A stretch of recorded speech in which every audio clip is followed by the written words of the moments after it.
to get comfortable with it. So I think that's the part that you're trying to bring up. So I work with a lot of people with what is the fear and anxiety about your child having an emotional expression. Because if we can get over our own fear and anxiety associated with being told as children, don't cry, like something is wrong with you, or being even shouted at or hurt if we express ourselves or feel angry or upset or disappointed or just really frustrated, that what comes for us is a resistance to it. So we want to stop it. And really what allows the child to heal themselves is to go through it completely, because they're just doing therapy. I mean, we pay a lot of money to therapists, and the therapist is considered very good when they help you succeed to cry and unleash your emotions. In fact, in good therapy places, they often offer padded walls, so you can pounce over, you can throw things, and just really express yourself. But there's another side to the whole thing. I want to be careful saying all of this, because some parents take what I'm saying to mean you can do to your child things that cause them to cry and then just let them cry. That's not what I'm saying. In fact, in England, there was a whole group and a magazine, The Mother, that was completely misunderstanding, maybe because I wasn't diligent enough to really stress it and make it really, really clear. Then when I talk about a situation, even a situation that maybe a parent has to arrange because it has to be done, whether it's medical or some other situation that the child will need to cry about, that it doesn't mean that we go and cause them and give them reasons to cry, that we need to be kind. So a lot of times parents come to me that already learned what you are aspiring for me to talk about, and I'm cautious because parents take it to, okay, then he should just not get his reading time at bedtime, and if he wants to scream about it, he'll scream about it. And I say, well, no, that's not what I mean. I raised 3 boys who literally didn't really have hardly ever any tantrums. So tantrums are not an emotional need that has to happen. Yes. So life has some stresses that may bring on emotional expression and crying. But it's our job as parents to make it less stressful, to make it possible for a child to grow up in a natural, peaceful flow, rather than with a lot of upheavals and resistance and things not going their way. So, and I'm the first one who say life doesn't always go your way. Don't addict your child to wanting things and giving them whatever they want. No, that's not what I'm talking about. This is not about permissiveness. This is about being leaders in your child's life. This is about knowing how to nurture what would allow the child to grow autonomously without struggle against endless prohibitions. So we can say, I prohibit you to be noisy now because I need a nap, or we can make sure that the child has somebody to be with or to go out of the house so I can get a nap, rather than ask them for something that maybe they can't do. Yeah. Then enforce it and create a tantrum. So we have to be really cautious there. I do not mean create the tantrums. I do not mean deny care or be unkind. So first be kind. First arrange a life not of getting what you want everything, not about addiction to toys or candy I don't at all mean that. Life is life. We are not free. There's no license. Freedom is not licensed to do whatever you want. But we are, as adults, as parents, we're responsible to create for the child to see what they need and unravel the ground under them so they can do it without falling all the time. So whether it's houseproofing rather than saying no, no, no, don't touch, but putting things away so they don't see them, are not attracted to them, are not struggling all the time. And it's also child-proofing in terms of social, not putting them in situations like parents will tell me, for example, I visit with my friends and my child interrupts all the time. And I said, well, you're visiting with your friend. Who is your child visiting with? And it turns out the child expected almost to be the parent babysitter in those occasions, give up his own needs, and he's 3 or 4 or 5 years old, be by himself so that daddy or mommy can have a visit with friends. So, no, that's not what we're talking about. So we want to be respectful of the child's abilities and needs and limitations and say, okay, if I want to visit with my guests, I bring my grandma to be with my child or hire a babysitter or do it at another time I did a lot of taking turns with my husband when there were social situations. Say, okay, we're going to this event and you'll be with the child part of the time and then we'll take turns. And we do it flexibly. If we see that, I'm engrossed in some very important conversation, my husband will take over and vice versa. So a lot of ways to be kind, and yet when children do need to cry, something happened to them, doesn't have to be with you, to be a loving listener before we try to oppose it or to even fix it. Yes. That leads on to unschooling, and because you're talking a lot about being kind and respecting the child, a lot of the clashing does start to come in when the children are trying to learn, I see. And then it kind of intensifies when they go to school and they don't want to go to school and they don't want to learn this, and there's a lot of clashing that goes on. So I know it's a really big, broad subject for an interview. But if you could touch on it for a lot of people who maybe are thinking about unschooling, what it is, why we do it, what the advantages are, like why would we do this, what benefits does it give our children and ourselves, because it's a massive learning for us as parents as well, I think. Yeah. Well, we have to remember that for most of human history, schools didn't exist. So the question should really be, why school? Yeah. Not why not school, because children learn all the time. They learn through play, they breathe everything with curiosity. There's no way to stop them from learning. They don't have to be in a classroom to learn. And in many ways, the classroom actually thwart their learning and gets in the way. At the same time, I have clients all over the world who call me for sessions and who come here for family intensives or attend workshops and web seminars. And a lot of them, their children go to daycare, to school. I'm not one of those who just go only at home, don't send them to school. Not everybody can. Yeah. It's not for everybody. School is a solution for some people. And for some children, school is better than no school. Really depends on what happens at home. Exactly. The school can be better than home for some kids in all kinds of situations. So, although the majority of the people who follow me do end up homeschooling, not everybody, and it's not my agenda. But schools are in a way babysitting institutes and preparing the child for the industry, especially in the West. The industry needs workers.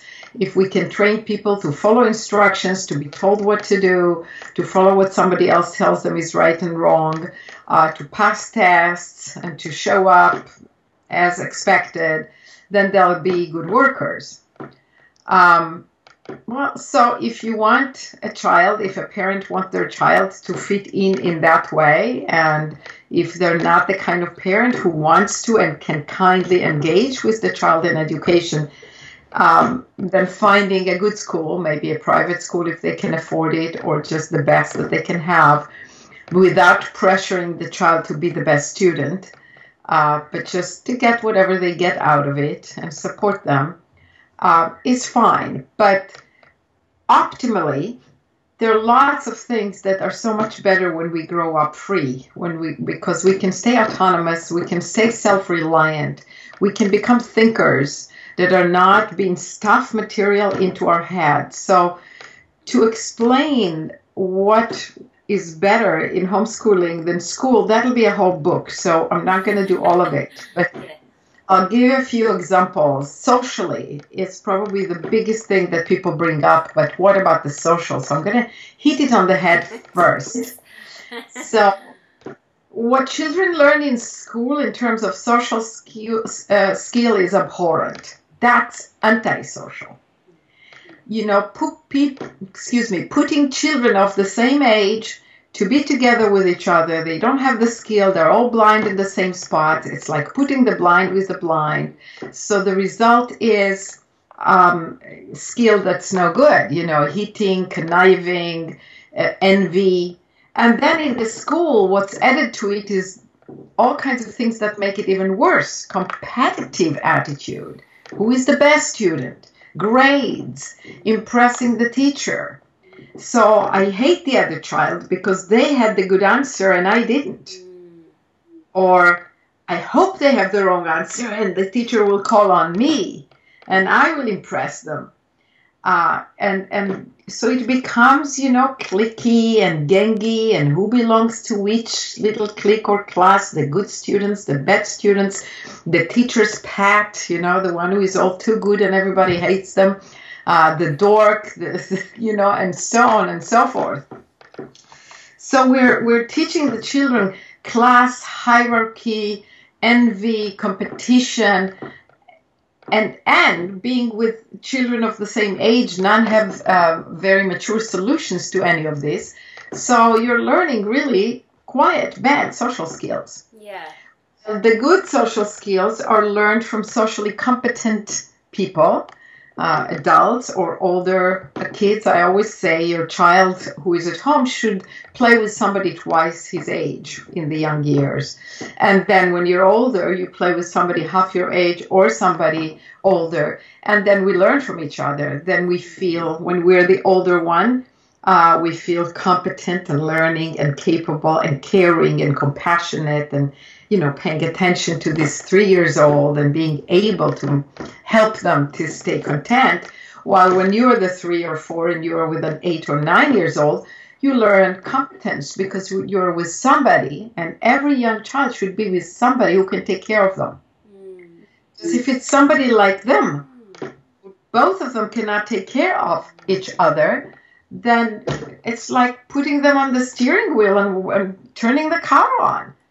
They can't do it. And then they fail, they hate, they cry, they get frustrated with each other, and the teacher has to show up as the authority who is going to solve the problem. So becoming dependent on authority in a competitive setup. Everybody wants the authority to be on their side. I mean, we're basically setting them up to be raised into competitive, anxious people, and with tests to add to it, you know, it really doesn't help. What I see with kids who are homeschooled or unschooled is they learn their social skills, first of all, from their parents. So they learn, hopefully, from socially competent adults who love them. So they learn skill that is rooted in love, in care, and in social competence.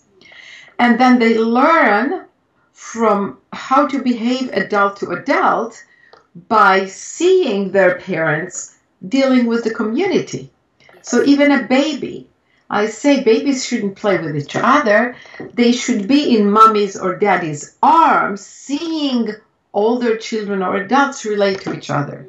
Watch the community from the safety of your arms, of your mother's arms, rather than be put there like you're already an adult and say, go play together and let's see what you do to each other. And then 5 minutes later, there's screaming and you have to come and rescue somebody.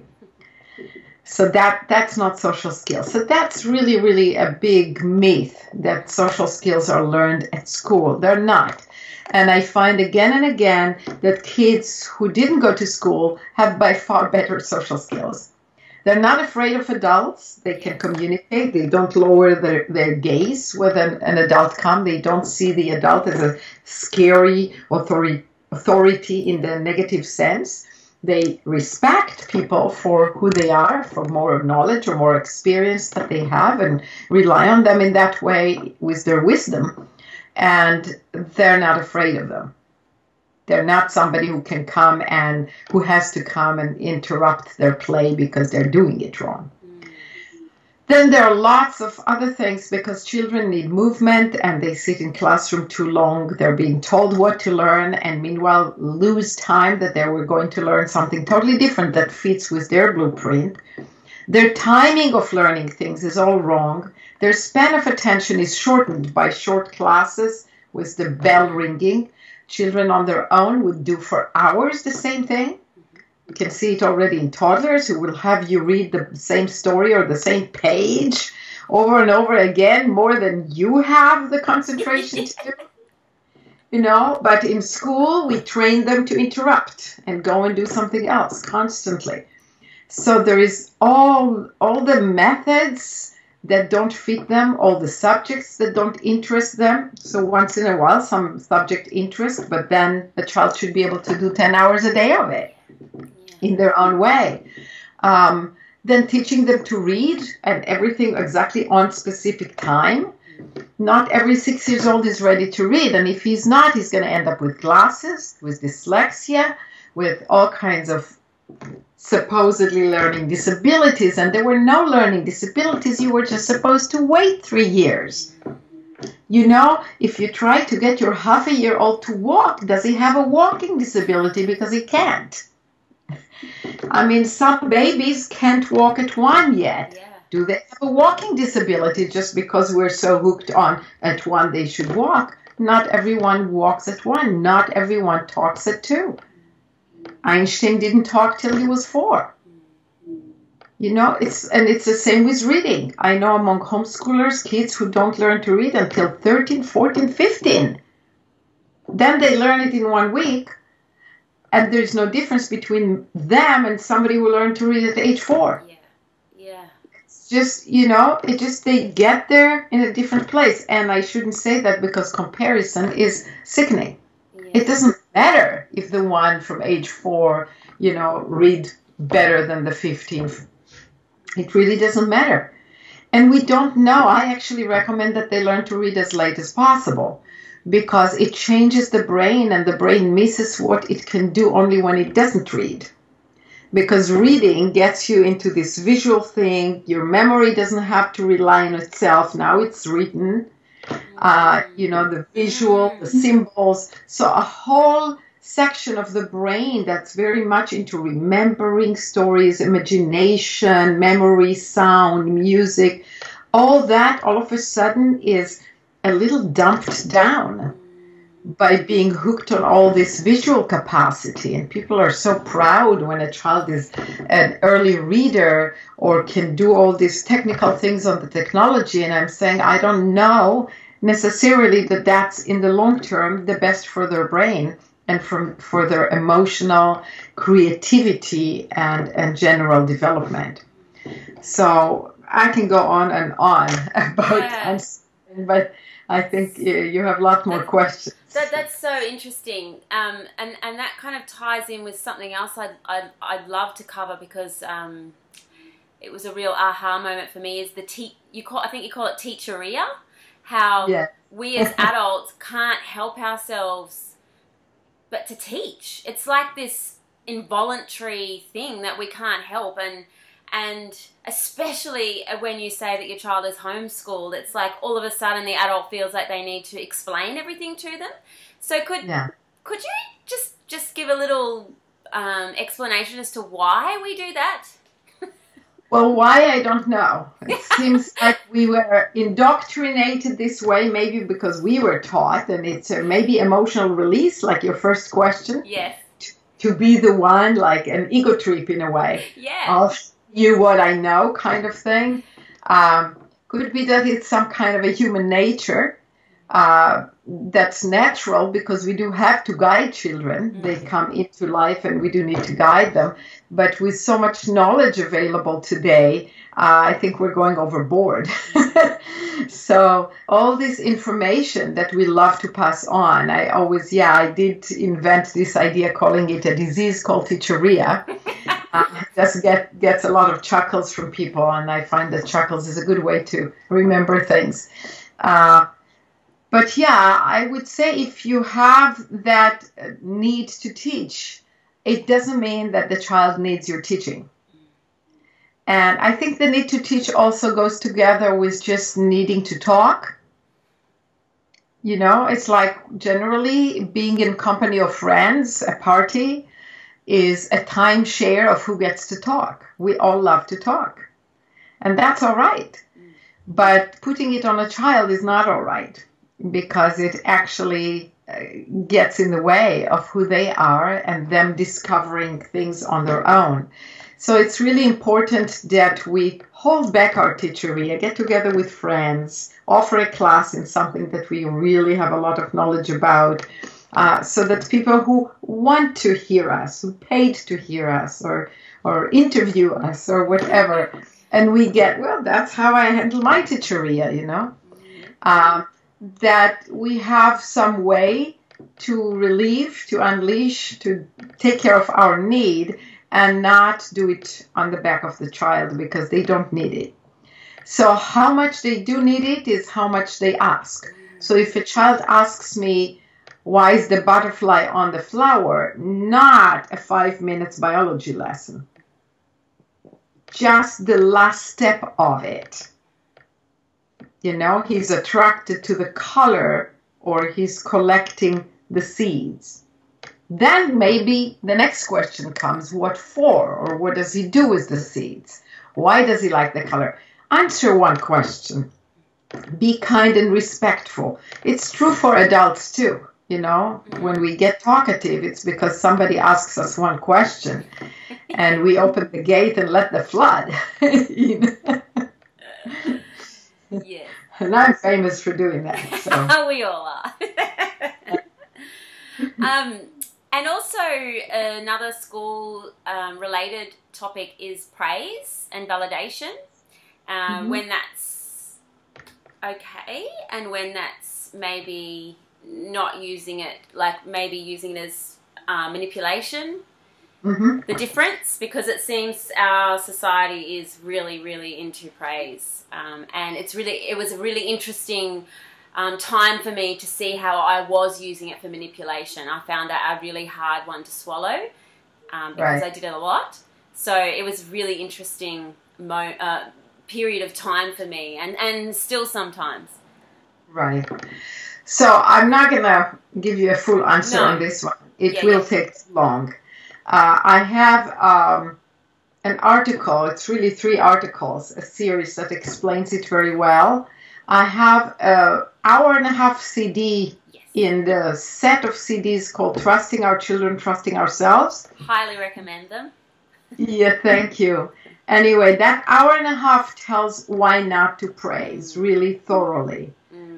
So again, I won't go into all of that. So I will just say briefly that praise is just something that replaced spanking in a way and punishment.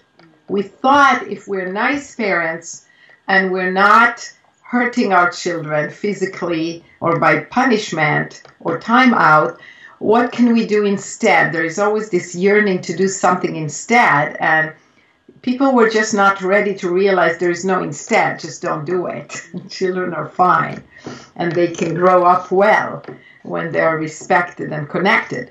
So praise kind of was the nice way to manipulate. You manipulate through fear of hitting or of punishment, and now you manipulate through praise, which creates also fear. What if I don't get the praise? I must be the best, or my mother won't love me. So it's really the same thing because it's the other side of the same coin. So basically the result of praise is the same result that have to do with fear, with seeking approval, with being insecure because of looking around, how should I behave, instead of looking inside. who am I and how do I want to be? And we want to raise people who look inside. So that's like the shortest way of saying why not to praise. And the harm is immense. I mean, it literally actually takes children away from their interest. Because if they're interested in something and we come and make a comment, and it could be their aunt, oh, what are you doing with these Legos? This is so beautiful. Is this a castle? And I've seen children who will never make that castle again and who are afraid to play with Legos again because will I succeed to get this reaction from my mother again? And sometimes it's not in one time, but I had, in trusting our children, trusting ourselves, there was a parent who told about a 4-year-old child who was a prodigy in drawing and drew horses. And the parents became so excited, this cheerleading reaction, he just didn't draw ever again. That was it. Yeah. Don't do that. And I have a lot of other stories of what it does. In the book, there is a story of a grown-up I worked with that was all his life thought that something was wrong with him. He assumed he was mentally disabled. Just because as a young child, the parents kept praising him, and he remembered this one event that the first time he was on a slide and he contemplated which way to go, and they were like encouraging and all that. And when he finally slid on his belly, they made again such cheerleading parade out of it that he was sure that was proof that something is wrong with him, or why do they make that big a fuss? He just let down. So parents ask me, well, what do you do instead? That's another thing I like to just briefly touch on. I said, what you do instead is be honest and real and authentic. A child comes down the slide, you don't even know if they had a good time. They could have been paralyzed by fear, in this example. So wait and see. He may come off and just start crying for all I know. Yeah. Like, I don't want to do this ever again. Yeah. Or he could be excited and say, did you see me look down? Or it could be like in between, a little stunned, and you wait until he decides, do I want to do this again? Or do I say, okay, mommy, I want a boob now. Yeah. Or I want to go home. Right? So there are a lot of possibilities. So what I say to parents, just like validating crying, like somebody is sad and we just validate, you wanted your tower to stay high and it broke. Mostly validate the facts and not so much emotional words or drama. So if he comes down the slide, see how he feels and validate the feeling that's already there, which is totally opposite than manipulation because you're not manufacturing a feeling in the other person.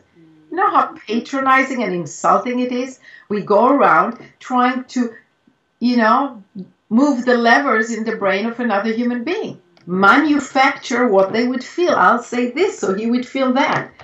Don't do that. That's very insultive, very manipulative, and confusing to the child because he may come down the slide scared, or he didn't like the picture he just did. He's going to show it to you because he's going to tear it apart. And you're saying, how beautiful, or wow, wasn't it fun going down the slide? And now you're really confused because, oh no, my mother wants me to go down again and I'm scared to death and I don't want to. What am I going to do? Or my mother said this was a good drawing. I'll never draw again because I have no idea what a good drawing is. Because this one was horrible to my opinion. I was just going to show her what I'm tearing, etc., etc. So we're losing honesty. We're losing true connection. So when the child has a feeling about something, good or bad, just validate the feeling that's already there. And the last part, two last parts. How do I do positively bring, self-esteem to a child is acknowledging the love, the unconditional love, not because he succeeded to do something.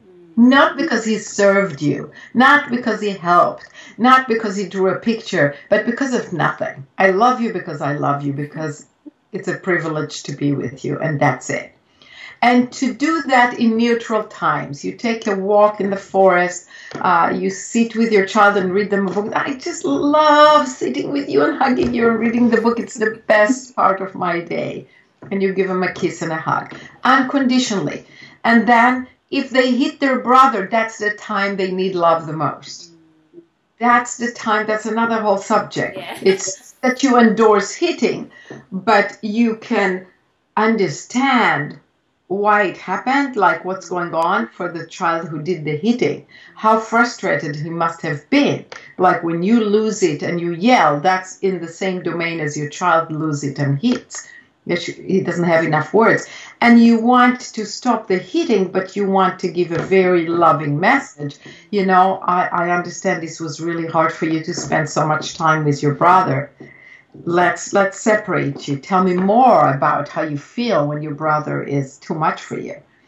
And I know you want more time without your brother. You know, whatever it is, to validate that, to give it, tell me more about how frustrated you feel. And your action of separating and stopping and loving is what teaches the child compassion. It's not giving them, people always worry, but don't I have to give them a lesson? I said, no, you don't. That's not how they learn. That's the teacheria. You know, so I have the famous story, I told it many times, but I'll go for it, of my child coming out when there was a family intensive here with 3 other kids. The family comes to be guided by me one-on-one for a few days. And they were jumping on the bed in the bedroom, and the mother had a session with me in the kitchen. And all of a sudden, my then 4-year-old came out with tears brimming in his eyes. And he said to me, interrupted, and he said, they told me to leave. They told me that if I disturb 5 times, I will have to leave. And it would be so tempting, you know, and it's the same as with the praise, you know, to say something good when they did good. So what did you do to disturb? Or, you know, some lesson like that. Or we go back to the room and say to the older children, come on, learn to accommodate your brother. What's going on? And we override like we don't trust them. They already gave him 5 chances and we're going to come in and tell them, hey, do some more. We ourselves are not so good at it. We ourselves snap a lot faster than 5 times when somebody disturbs us. And so instead, his child came to me and I took him in my arms and I said it was really hard. You couldn't control yourself. And I knew that's scary to not control yourself. And I said to him, you know, as you grow older, you'll be able to control yourself better. As an adult, he edited one of my audios that I say that on, and he told me that it wasn't that he didn't control himself. He said that he was sure that they wouldn't really keep their word about their 5 times. Either way, but it's all valid. Like I connected with him. I said, you know, you'll have better control over yourself. I could have said, and better understanding of when people actually mean it. Yeah. And I told him I love you. So he knows that doesn't take my love away from him. And I gave him a kiss and he was in my arms for a minute or 2. And then he got up and went play by himself happily. Yeah. See, he didn't need to tantrum. This goes back to the first question. Yeah. Like in a circumstances, this would be a tantrum. Yes. But I received it completely and let him be all right with himself. Yes. So there was nothing to tantrum about. Yeah. It's like, mommy still loves me. Everything is all right. And I wasn't trying to take him and fix his life, which I never done before. So he knew I wouldn't go back there and try to patronize his brother or something. So he knew it's all right. Mommy loves me. I'm all right. This can happen. I'll get better at it over time. And I'm going to my room to play something. Yeah. Completely content. Yeah. So all that praise does is get us anxious. And last part, people ask me, what if my child serves me, does something for me, brings me a flower, cleans after dinner? I say, well, what do you say when an adult does it? Thank you. That's it. You don't say, good boy. Oh, what a wonderful human being you are. You took your plates to the sink. Come on, can you imagine somebody doing it to us? We wash the dishes, somebody goes by and says, oh, wonderful, what a good girl. You're washing the dishes so beautifully. I mean, who are we kidding? Why are we treating them this way? Yeah. You know, and don't take away from them the pleasure of the service. Don't make a big fuss about it. It's like, okay, the pleasure is in the giving. It must be fun to bring flowers to mommy. It must be fun to be part of the team that cleans after dinner. Why make out of it like, wow, you did this fantastic thing. The message is, don't do it again. It's so rare and amazing. Yeah. So just thank you is good enough, or something specific. Let's say the child or the children were quiet, allowing you to take a nap. And you come out of the nap and say, thank you. I feel so much fresher now. This nap was really very helpful to me. Now I will be more fresh for our guests or whatever. So you can say something specific about how it contributed to you, but not say evaluative words that give grades, you know, whether you're a good boy, a bad boy, you did this, you did that, how wonderful you are. We don't need to do that because that creates amazing dependency and insecurity. Yeah, and if that does touch on anyone, which I hope it does, the CD is really excellent for going really, really deeper into that and how it does affect us. And I could relate a lot to that just from, you know, the paradigm of parenting and school that was around when I was younger. You touched on my next subject then about sibling rivalry, right, and how to create and to inspire like a deep friendship amongst our siblings. We can't. Yeah. That's up to them. We cannot. I'm kidding. I love to say something radical to get attention. But in a way we cannot, because it's not up to us. What we can do is be very beautiful friends to them and to each other with other adults. It's really the modeling and the experience they have with us that will make them friends with each other or not. And we can't prevent them from fighting with each other. Especially in today's world, we have too many toys, too many things to fight over. The Coca-Cola bottle, like in the... Yes, I just watched that movie. Yeah. We have too many Coca-Cola bottles. We do.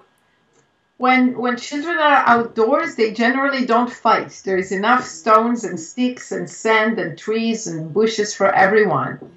But the moment they come in the house, and they spend too much time in the house in colder countries than yours, probably more so, where there's toys, you know, all these things to own. We are so materialistic. So I do advise to have fewer toys, to have toys that are not a single item thing. If it must be a single item, have an identical to each child, even if they're totally different ages. Because the moment it's a single thing, let's say a girl has her horsey, then she's not going to want to share it. And what she sees we're doing is we're not sharing. Our house is our house. Our car is our car. We don't give it to our neighbors. We don't give it to our friends. Our food in our fridge, unless we invite people, is our food, and their food is theirs. And then we expect them to share. We don't share. We're in a non-sharing society more than ever before. Even the society I grew up with shared more. Today, you can't even show up for dinner at your friend's home by surprise.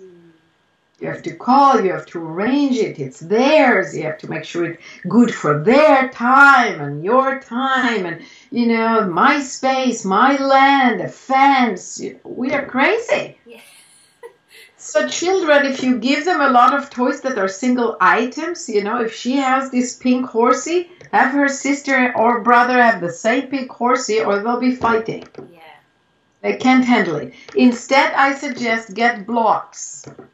Get freelance Legos, real Legos, not sets. Get crayons and papers, stuff that isn't mine, yours, and it belongs to the household. It's in the house for everyone to use. It doesn't belong to somebody. At some point, because of living in a very materialistic society, it won't help. They will start wanting to have their own everything. And I recommend to raise children without their own room, because that just reinforced that. So we did family bed. We didn't even have beds in another room, and they moved from a family bed to a children's room. You know, a children's playroom, eventually got beds in there when they were much older. So there was always, but even in spite of all of this, at some point, because of the culture, they have a desire, because this culture is, I am what I have. Yeah. So they want, so a lot of the fights of sibling is really about possessions. There are other fights, of course, and we have to somewhat make peace with the children fight, but somewhat like the first question, make the setup, the arrangement of our life such that it's not stressful for them. Yes. You don't need to fight. Because if you want to make dinner and because of that you're leaving two children to play with each other longer than they can, and they're going to fight. And then if they don't call you, they do it on their own, then you didn't give them the experience that you can do a better job than they. You weren't the peacemaker. I just gave a session to a woman from England who said she's basically always the judge. She comes into sibling situation and decides, you know, who is right and who is wrong. Well, that's why they will fight again. Each one wants to make up for it and make sure to get mommy's side on their side and get the other one in trouble. And they're both right. Each human being always see themselves as right. So what we need to do is be available so they know that we will be the better solver of problems. And when they call us, be there right away. And when we be there, be the peacemaker. A peacemaker listens to each side completely and agrees with each child totally. There is never anything you can't agree. And agree, I don't mean, yes, you can hit your sister. It's like, oh, I see. You were building with these blocks and you went to the bathroom and she took the red block that she needed for her tower while you were away. And then the other child said, no, that's not how it happened. You tell them, you wait. When he's done talking, I can hear you completely. And you hear her completely. Then you hear him completely again. Then you hear her completely again. Then you hear him completely again. Each time completely listening, validating, agreeing. No drama, you don't have to say much. I see. So when he went to the bathroom, you thought he went all together and he's done with his block. So you took the block and then he came, he grabbed it. So you grabbed it back and then you hit each other, whatever happened. Yeah. Right? And then you keep listening to them, and 95% of the time they'll get bored of the process, stop it, and go do something else. It's true when they're heard, when they feel heard. Yes, yeah. They're heard, and one of them will say, okay, I had enough of this, let's go outside. Yeah. And sometimes they'll come up with a solution. In rare occasions that they really still want to do this, you may have to come up with a solution, and you come up with one.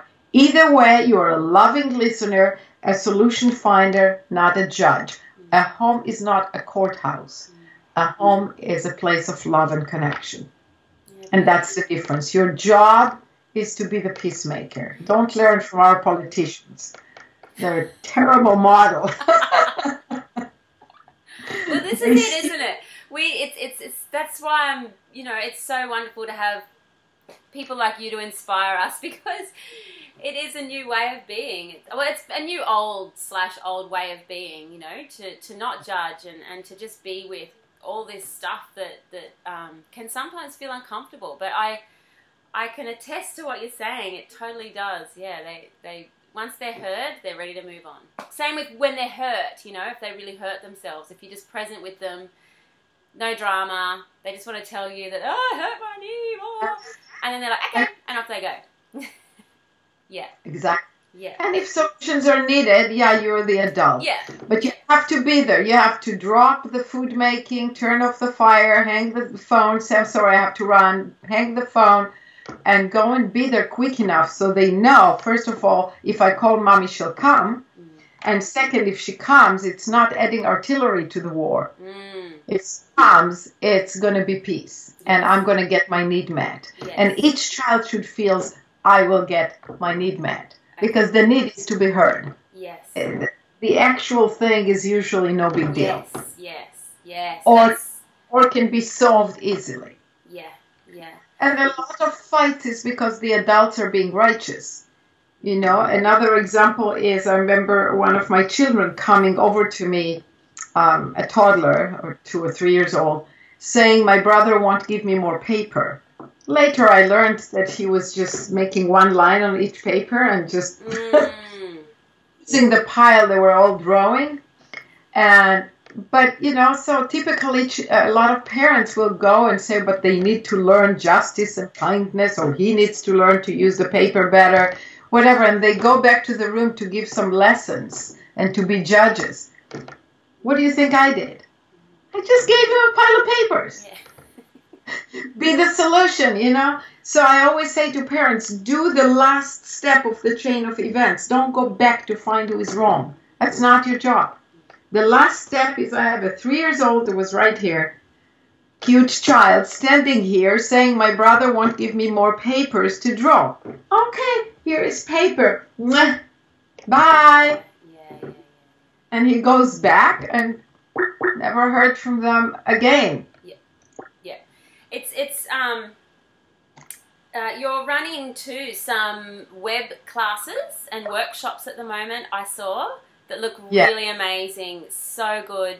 Because I can imagine people listening to this, if it's newish or kind of uncharted territory, it might be just raising 1,000,001 questions. And every time I delve into your work, it even brings up more and more questions. So I will put the link to the web classes under here.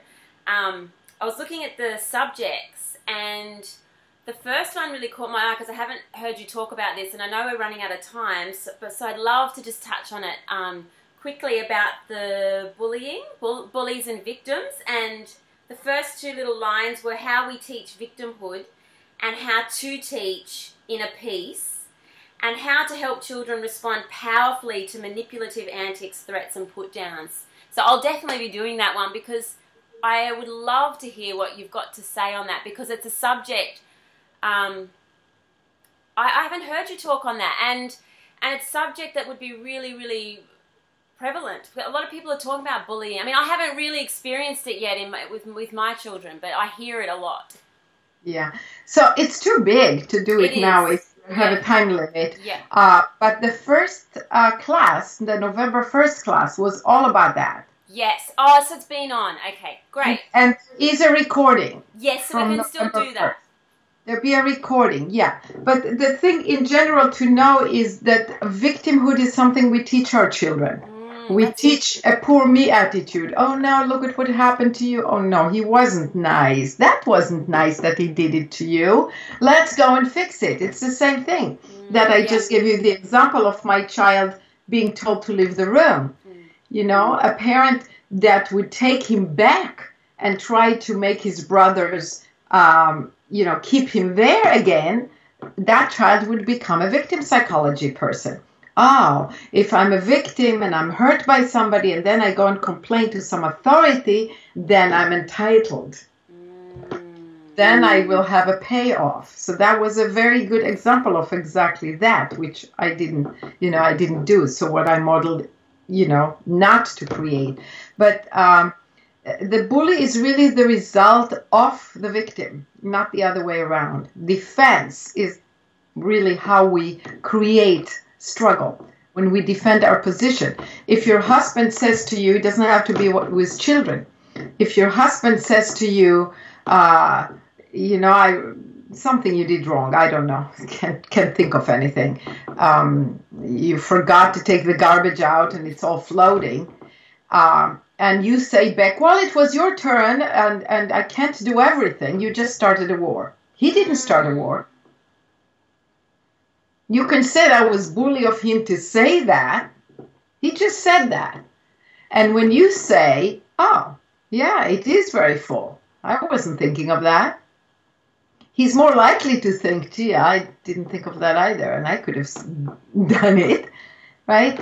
I'm not sure this is a perfect example, but there's a lot of it. Yeah. We say to each other all kinds of, you didn't make your bed, or you're late, or because of you, this happened, that happened, and we go into defense instead of just saying, oh, yeah, I see that. And I teach actually play therapy for families that in my workshops I teach, and one of the classes will give, and there's a game exactly for that, for how to not feel victim, and it's connected to how to not get hurt by words. Name calling is another way we teach victimhood.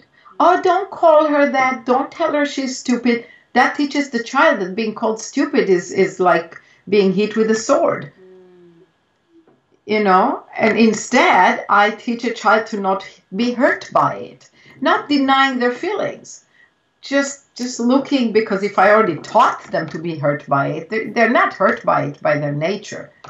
They have no idea. You try to say to a 1.5, somebody that knows the word but hasn't been exposed to name calling, what they did is stupid, and they're more likely to say, that was stupid. They don't care. But once we teach them that, then we can validate a feeling if it's there. But I really do the whole work, like the work of Byron Katie. I've done it with even children and adults. I had a child who was hurt, by his sister saying that he's stupid because he couldn't read the message on the phone. And he did the work on, she shouldn't have told me, because that made me angry. She shouldn't have told me that my reading sucks.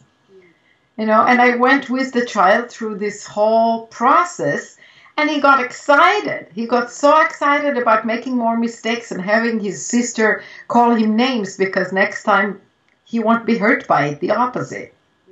He was looking forward to it. With power, with strength, with ability. So I have this game in a group like a family, where we throw things at each other and deal with different contents that come at us, and what we say back that immediately creates laughter, relief, and acceptance rather than being hurt. That's huge. It's like the Zen story without blinking an eye. I don't know if you know that story. Yeah.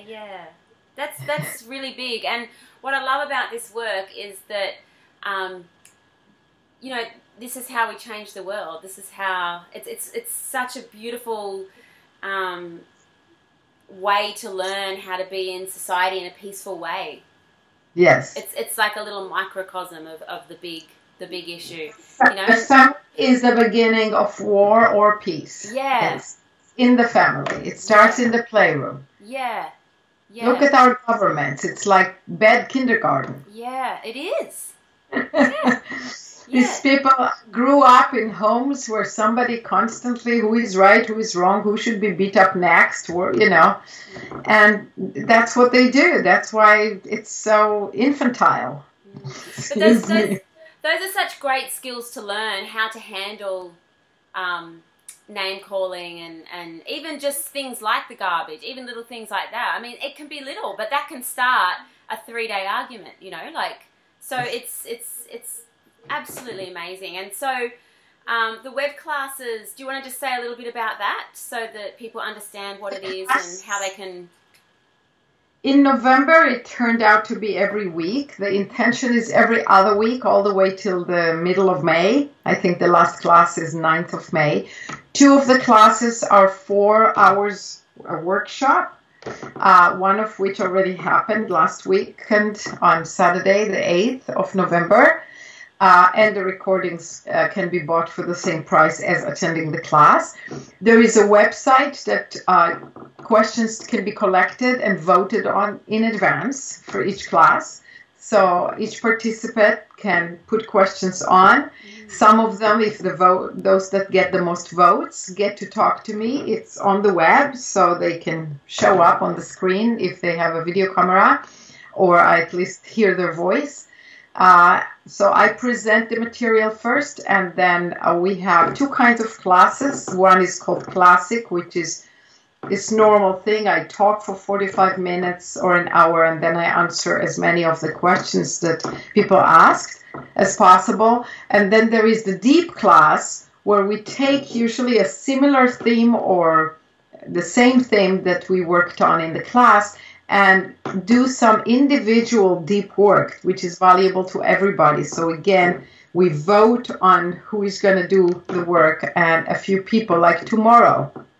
Tomorrow we're going to do deep work with a few parents, and everybody will hear and participate and be able to ask or comment things on how to help children deal with their emotions powerfully and peacefully.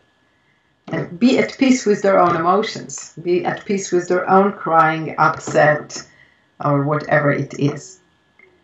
Joy. Yeah. Doesn't have to be one thing. So, yeah, and it's going to be mostly every other week. I think there are no classes in December because of the holidays. But then we had every week, and we still have tomorrow and the 22nd and the 29th of November. So November is every week. Yeah. 5 classes. And December, no classes. January, I think 2 classes. Right. February, I think it's 2 classes per month the rest of the year. Okay. And there's discount if you sign up for the whole year, and a partial discount when you sign up for 1 semester. Okay, great. 6 classes and 1 workshop. Great. And then also on my website, there's information about the family intensive and about just talking to me personally. It's available to everybody. They can talk to me on Skype, like we're doing now. They can talk by phone.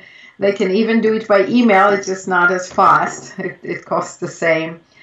There's newsletter that's free that they can sign up for and be notified about things. There are lots of articles, some videos. There's a video on name calling from one of my talks. So just to explore the website, and of course the book and CDs and some MP3s with some specific answers and interviews and all of that. There's lots to explore. Yeah.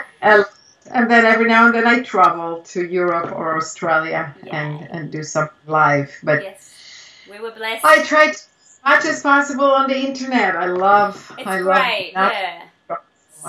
So much easier.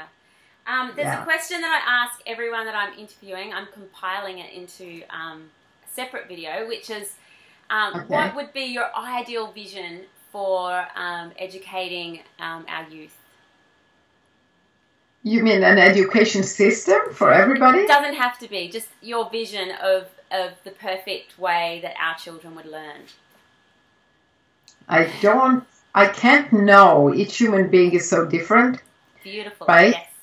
There is, so I would say that the perfect would be allowing human beings to flourish in their own way. But one idea in terms of a place of gathering together, I really like, and I found one school like this in Switzerland, in Bern, that the government subsidizes the rent of the building, and it's a beautiful big house and a garden and everything. And the children just come there and do whatever they want. So there's different rooms with different activities, and different parents can be the guiding parent if they need guidance. So, that's kind of my view of making it more like a museum or a library where children and parents and the community in a way, but maybe children are signed up and have some rights of what they can use, and parents can come with them and they can be all day long outside and play or climb a tree or build a fort or make a hole in the ground, or they can play an instrument or study geography, or if they're nuts about math, they can do even that. I mean, it's just available. Gymnastics, art, whatever is there. So for a community, that would be kind of my dream. If I raise children again, I would love to have something like that. It also allows the parents. Today are rather isolated, especially parents who are doing this way of parenting often find themselves isolated. And I find that this type of gathering place, which is really just a common home, a community home, with a lot of facilities for arts and knowledge in different rooms. But other than that, it's just a community center to spend every day or as much as they want, so that both the adults and the children are not alone and not isolated. And that's really wonderful. And then they can run things there also as a group, maybe like the democratic school type of way. It can be a combination of things, and learn also emotional things, psychological things. You know, we teach them history, Columbus, all kinds of stuff, and they don't know how to communicate with each other. Yeah. How to do relationships, which is so much more important. You know, or what's a healthy diet? If anything, schools teach, feed them the worst possible food. So if anything, it ruins. The parents are trying to give the children healthy food, and then they tell me they go to school and they have all this junk there. So there's a lot other that could be not taught in classes against the will of anybody, but available as wonderful information so children can be exposed and engaged. Yeah, beautiful. Thank you so much for your time today, Naomi. I really deeply appreciate your work. You've been doing it for a long while now and sharing yourself with us all. And you really, really are helping change the world. And I'm really, really honoured that you took the time to share yourself with Luminous Youth today. I really appreciate it. Thank you, Erica. It's been a delight for me too. Okay, we'll talk soon. I'll see you again. Okay, bye. Bye-bye.